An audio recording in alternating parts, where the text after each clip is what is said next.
Folks, good morning. Thank you so much for taking time out of your day to join us today on Midweek with IPC.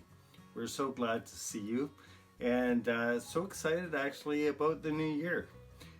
We'd like to introduce you today to a new format for Midweek, more of a conversational format, very different than what you've been accustomed to on Midweek since the inception of our fireside chats. If you recall, back in March of 2020, we introduced fireside chats, and at the time it made perfect sense to call it that because we were sitting, or our subjects were sitting in front of a fire. Over time, we did our best to find fireplaces around town, people that could join us in front of a fireplace, and then it became evident that the weather was warming up and we had to move to different places. A fireplace was no longer the thing. So we pivoted and we changed our name to Midweek.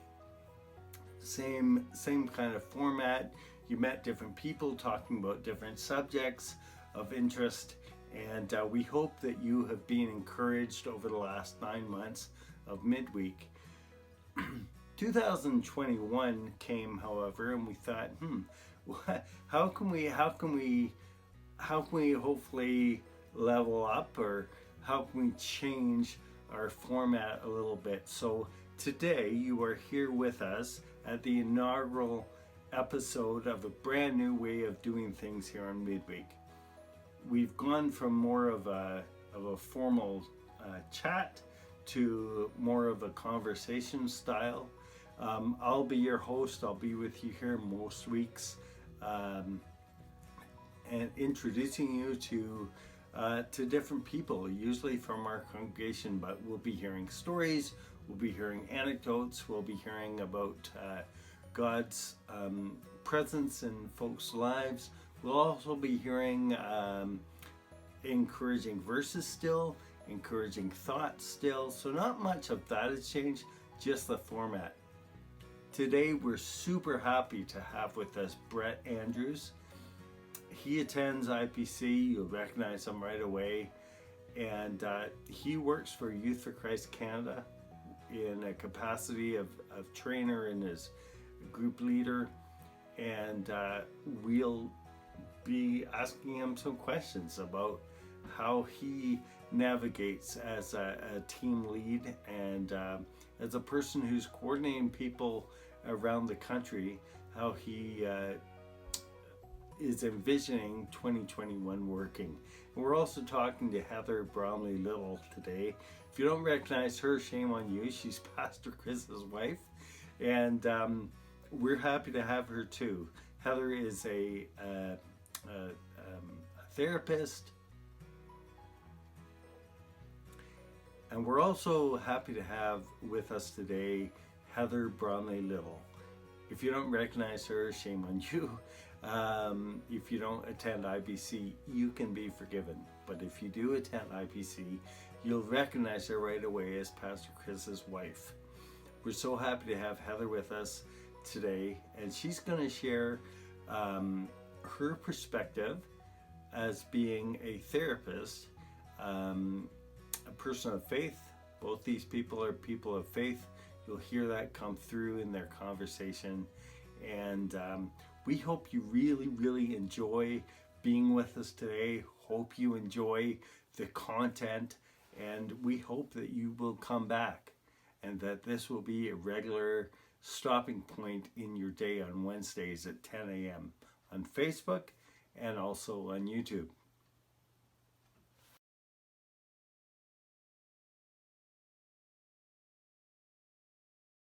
Starting into a new year, in my personal and my professional experience, I find that there's this strong desire to set a bunch of goals and lofty expectations for ourselves, and this year's going to be different. And you're right, Steve. We are bringing COVID with us, and in a sense that I guess in a sense, that's not that different than other years in that we're bringing some of the stuff we don't necessarily want with us as we face a new year. The healthiest way to move forward is with the whole package, not trying to pretend that COVID or the grief that we experienced last year, the hardship, that those difficulties are somehow to be put aside or to be left in 2020 so that we can, bound into 2021 like beautiful gazelles or something. But to recognize we got to bring our whole selves into 2021. We bring the garden, we bring the weeds, we bring the whole package. And to try to pretend that the weeds aren't part of this, that the hardship isn't part of this, it really doesn't end up working, because those things, they kind of show up sideways. We're not living in a healthy way if we are ignoring a big part of our experience and of ourselves. I was thinking as Heather was talking about two things, and one is and even as a team, we practice this on my team, is the importance of lamenting. And we did it today where we acknowledged, what was good and what was bad about the Christmas break, right? Because people had, two of us had aunts who passed away very recently, so from COVID. Others were disappointed by not being able to see their kids. So we don't want to deny that those things took place and just move on, because it doesn't work. It will affect us in some way or another. So I would say to actually acknowledge those things that have been hard, to lament them, and Scripture's full of that through the Psalms, right? And God can take it, but often as Christians we're hesitant to complain to God. So, but I would say there's a real place for that. So let's not deny that happens and just move on quickly. Set realistic goals. I think it's good to set some goals, and I do lots of training and workshops, and people always get nervous around goals. And I would say it's not important that you meet 100% of those. If you meet 20 or 30%, you're better off, right? So, and make them small.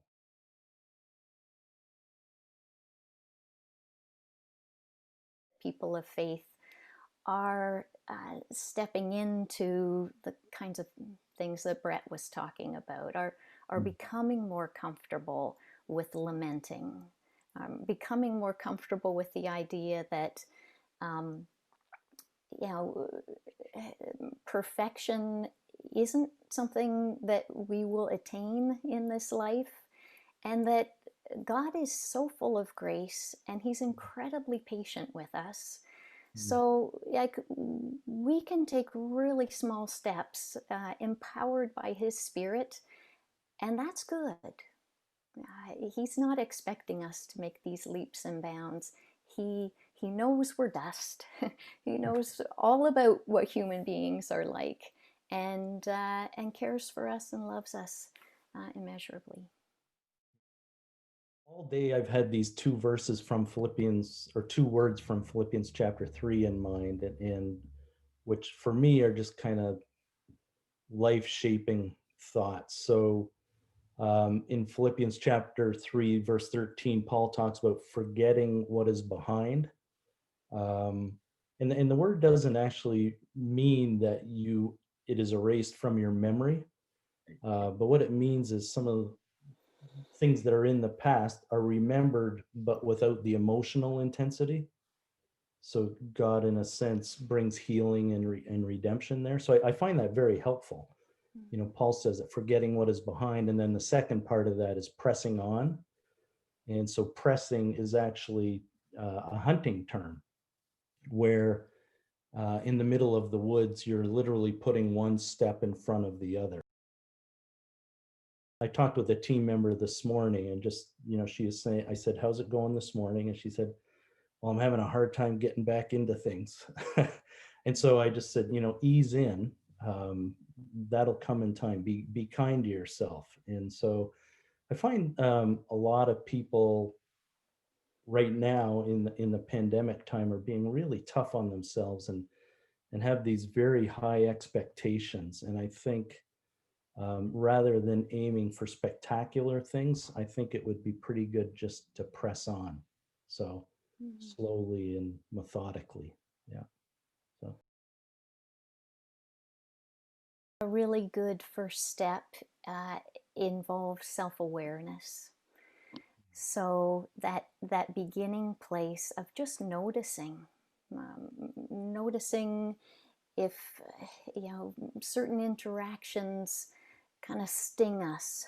Is there an emotional response? Or do we find ourselves returning to kind of self-condemning thoughts, or blaming other people thoughts, and then also paying attention to our bodies. So recognizing, the end of a day, or partway through a day, sort of a tightness in your throat or your chest, or recognizing that your shoulders are pretty sore because they've been rising throughout the day with stress. And to, like, really, our emotions, our thoughts, our bodies are great signals. They're great messengers that reveal to us that all isn't well. And they're good things to pay attention to. So to begin with that self-awareness, and then to be compassionate and curious towards ourselves. Okay, I'm struggling here, or I'm not really sure what is causing me to feel unsettled, but I'm going to pay attention to that. And sometimes journaling can be helpful as we explore things there, or seeing a counselor, a psychotherapist, to help us dive in a little deeper and pay attention to those things that are causing our soul's unrest, or just talking to a trusted friend or mentor. So yeah, I just really think paying attention is so important in this path. yeah, as a team leader, like during pandemic times, when you're doing a lot of calls by Zoom, it's exhausting because you're trying to fill in those blanks of what people are feeling on the team. Like normally when I'm gathered in a room with people, I can sense quite easily what somebody might be feeling. If somebody's not comfortable with a decision or processing.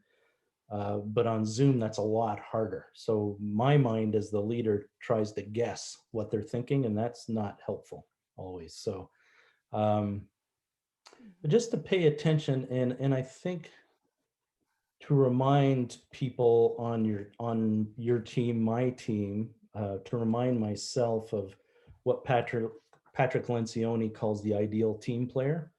And he talks about these three virtues of being hungry, humble, and smart. And smart actually refers to people smarts. So on a team, that means, I'm humble enough to listen to others and care for them to do their best in whatever the initiative is. Hungry means that I'm wanting to move forward and accomplish things. And then the people smarts is just being kind to one another and saying, how are you doing? Is there any way that I can come alongside and help? That's a team player. So he uses, while Heather was speaking, I drew this out, so forgive me, but you can see that here.